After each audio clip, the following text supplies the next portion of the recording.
What's up, YouTube? Welcome to the Coffee Pod. My name is Chisha Zed. Drink the coffee, it'll make you feel better. Woman says, I might be the first one to admit this as a female. No more wasting time. Let's get it. I might be the only female to ever admit this. I might. But having a perfect man will probably scare me. It probably will. And it's not the fact that I don't want a good man. It's not. I really do want a good man. I really wholeheartedly do. But the way life has happened and the way I had to learn to live life, I feel like my dominance and my alpha attitude as a female, I would mess it up. I mess it up. Because I've been on my own for so long. On my own. I mean, like, paying my own bills, taking care of myself, house bills, my car maintenance, everything I do for myself. 100% I do for myself. I ain't never had a man say, I pay your rent, or I pay your bills, or I do this for your car, make sure your car fixed. Everything I do, I have done for myself. I've never had a man pay nothing. I don't even ask. I'm not a girl to ask the man, oh, you buy my wig, oh, you'll take about dinner. I'm not asking you for shit. I'm not. I do everything myself. So having a man that come in and he's fulfilling these roles and he's taking care, like legitimately taking care of you financially and everything else, I wouldn't know. I'm a struggle. I'm a struggle trying to let that man take that role because it's something I'm used to doing. I'm used to take care of me. I'm not waiting for nobody. I'm not waiting for nobody to do nothing for me. If my car break down, baby, I will go on YouTube to figure out how to do it myself and get it done because I'm not waiting for nobody. But I want something done. I want something done. So I feel like I would struggle with letting the man just come in and have complete control and do his thing. Although it is something I want and I crave. I do. I want a man to help me just get rid of some of these burdens. I'm tired. I'm tired of being a strong, dominant female. I'm tired of it. I do want a man to come and take his respectful role in my life. I do. I do. All right, and here are two problems. The two problems are she's talking about a perfect man. Perfect man does not exist. There is no perfect man. There is somebody who you're willing to learn to closely get to know enough that you fall in love with who they are, appreciate them, and learn to cooperate them and learn to accept the human side. And of course, those are the errors and the mistakes that come with that individual. There is no perfect man. And it's very important that people get that perfect man and that one-itis mindset out of their head. Otherwise, you're sitting there waiting for a man who is literally perfect and it just doesn't exist. And my second thing is this. She says she wants a man to relieve her financial burdens. Yes, a man who can pay all your bills will be helping you out financially greatly.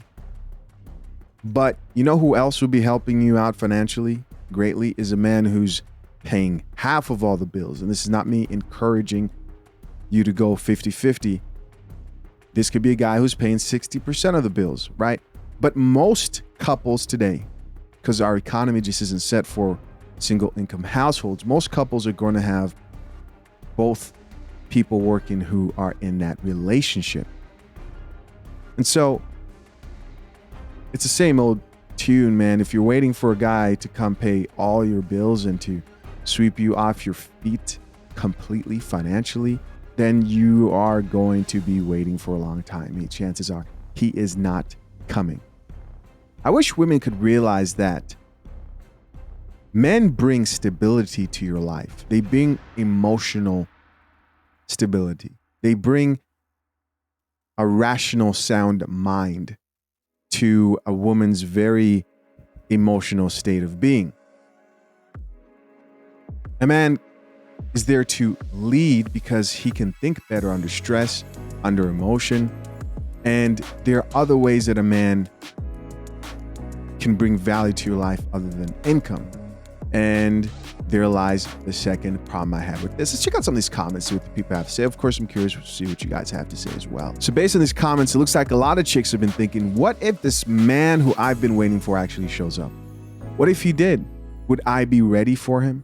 Would I be too jaded from past experiences? This first chick says, I think I'll be scared too, with the frustrated expression. I pray he has patience with me and doesn't give up on me. Both men and women today are in a very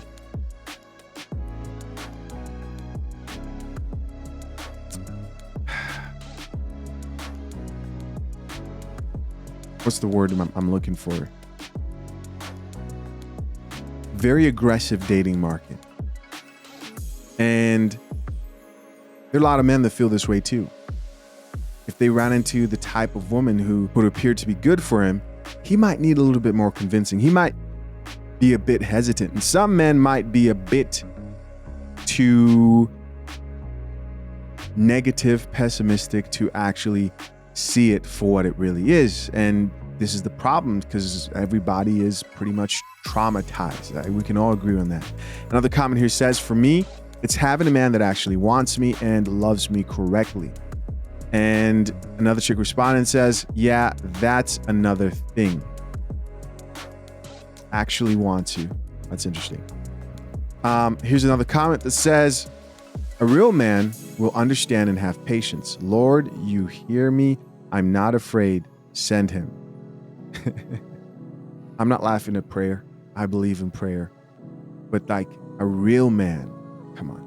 Here's another comment that says, and as a man, I understand. Okay, so this is exactly what I was talking about. Men can relate to this too, to an extent for sure. I think it has to do with two people whose values first match, and also are humble enough to take very close looks at themselves in the mirror and understand that they aren't perfect, and are both willing to put in the work to see that marriage the whole way through and not give up.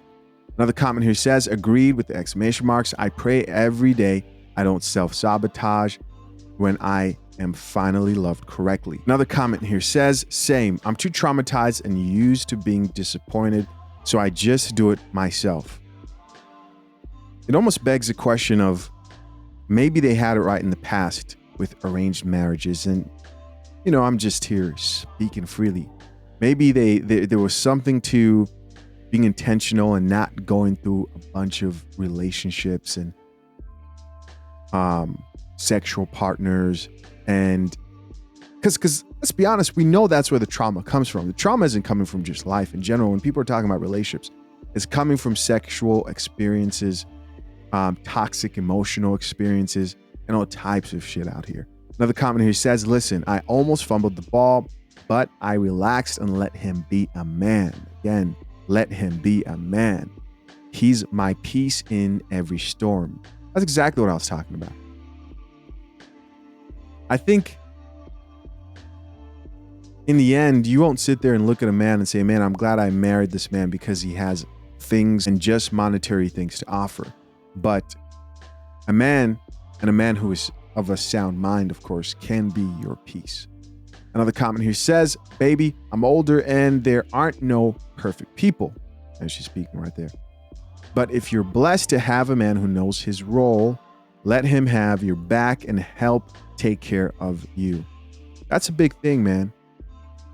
You guys have been there, and I'm talking to my men right now.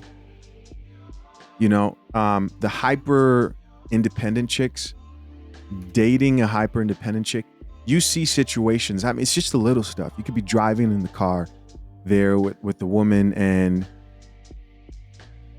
shit, before you get the car, she wants to drive, right? And you're like, no, I got it. She wants to give you directions, maybe even tell you how to drive, but you can just tell that she's used to doing things her way. You might be like, hey, could you relax? She's like, well, where are you going? I gotta go get some coffee. Drink the coffee, it'll make you feel better. She's like, I don't drink coffee. Why are we doing that? Listen, guys, I'm curious to know what you think. Leave your comments down below as always. I appreciate you for checking out yet another episode of The Coffee Pod. Till next time, I'm out. Peace.